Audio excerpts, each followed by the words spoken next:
नमस्कार, मैं आलोक Pandey, commissioner tourism Gujarat राज्य। अगर आपसे कोई पूछे कि किसी राजा या रानी ने अपने स्पाउस के लिए प्रेम में, याद में कोई हिस्टोरिकल मॉन्यूमेंट बनवाया हो, तो बचपन से हम लोगों को केवल एक चीज पढ़ाई गई है, ताजमहल। लेकिन आज यहां मैं पाटन जिले में स्थित रानी की वाव, क्वींस स्टेप वेल के बारे में आपको बताने जा रहा हूं, जो न केवल गुजरात का बल्कि यूनेस्को का एक हेरिटेज साइट है।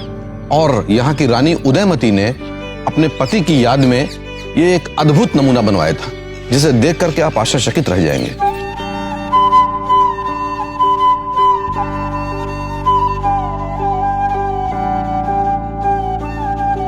रानी उदयमती राग खेंगार की पुत्री थी और चालुक्य वंशी राजा भीम की पत्नी थी।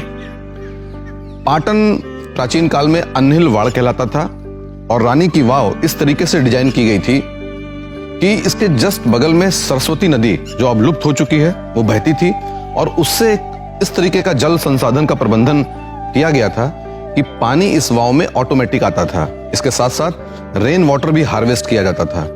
रेन वाटर हार्वेस्ट करने का इतना प्राचीन, सुगठित, सुनियोजित आर्किटेक्चर हमको विश्व में कहीं नहीं मिलता है। पाटन में स्थित ये रानी की वाव टेक्नोलॉजी का और आर्किटेक्चर का भी एक अद्भुत नमूना है। ये वर्ल्ड के कुछ ऐसे हिस्टोरिकल मॉन्यूमेंट्स में से एक है जो इनवर्ट है, यानी जो अंडरग्राउंड से स्टार्ट होते हुए ऊपर की तरफ आता है। आप जैसा पीछे की तरफ देख भी सकते हैं कि ये स्ट्रक्चर नीचे की तरफ से चालू किया गया और जमीन के अंदर अंडरग्राउंड बनाया गया है, भूमिगत संरचना है। साथ ही साथ ये 7 मंजिल है, यानी इसकी जो अगर डायमेंशंस की बात करें तो जो मैं दिखा रहा हूं 292 multiplied by 6 multiplied by 92 feet, इस तरीके का डायमेंशन नीचे से स्टार्ट किया गया और ऊपर की तरफ लाया गया।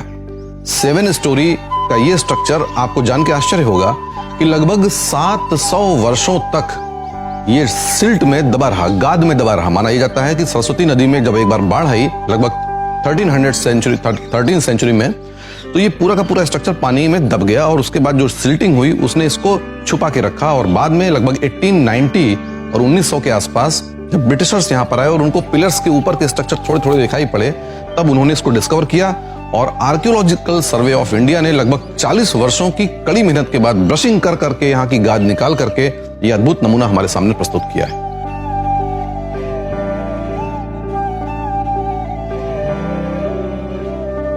सात मंजिल की ये इमारत बिना किसी सीमेंट या चूने पत्थर के जोड़ के बनाई गई थी।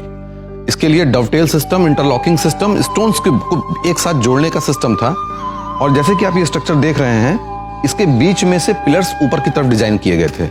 7 मंजिल तक ये गया था। अभी ये जैसे कि आप पीछे की तरफ देख सकते हैं कि रूफ टॉप है, उस तरफ भी रूफ टॉप देखते हैं और नीचे की तरफ पिलर देखते हैं। ये सारे पिलर भी कभी ऊपर तक और गए रहे होंगे, जो समय के साथ इरोजन के चलते या किसी अन्य कारणों से गिर गए, लेकिन ये टेक्नोलॉजी का अद्भुत नमूना है।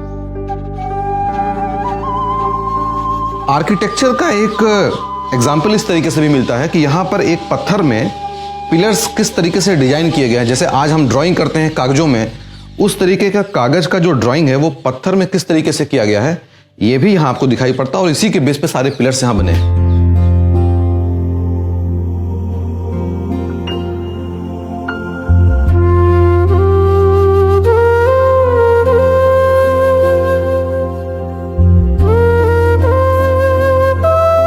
यहां की हर स्टेप में एक एक कहानी। यहां के स्कल्पचर्स, जिनकी संख्या लगभग 1000 के ऊपर जाती है, वो भी अद्वितीय हैं।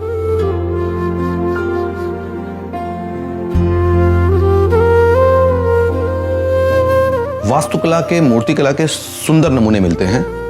मैं सब तो बता नहीं सकता, लेकिन कुछ एक बता सकता हूं। जैसे कि आप ये देख रहे हैं कि पौराणिक कथा बताई गई है, जिसमें हनुमान ने जब शनि को हराया था, तो ये हनुमान की मूर्ति है और नीचे शनि को उन्होंने अपने पैरों से दबाया था। पाटन में स्थित इस रानी की वाव को यूनेस्को हेरिटेज साइट में भी शामिल किया गया है। इंडियन करेंसी में भी इसको स्थान दिया गया है और साथ ही साथ इसको क्लीनेस्ट हेरिटेज मॉन्यूमेंट साइट का भी खिताब मिला है। जो ये ड्राइंग या आलेखन आप देख रहे हैं, ये यहाँ की महत्वपूर्ण साड़ी यानी पटोला सिल्क की डिजाइन जो उस समय हुआ करती थी, उसको मंदिर में लगाया गया है। ये मूर्ति भैरवी की है, इनके हाथ में स्कल आप देख सकती हैं, और नीचे की तरफ जो इन्होंने चप्पलें सैंडल्स पहन रखी हैं उसमें हील है। ये भी बताता है कि ये आज के लगभग 1200 साल पहले हील भी पहनते थे लोग। ये मूर्ति बलराम जी की है।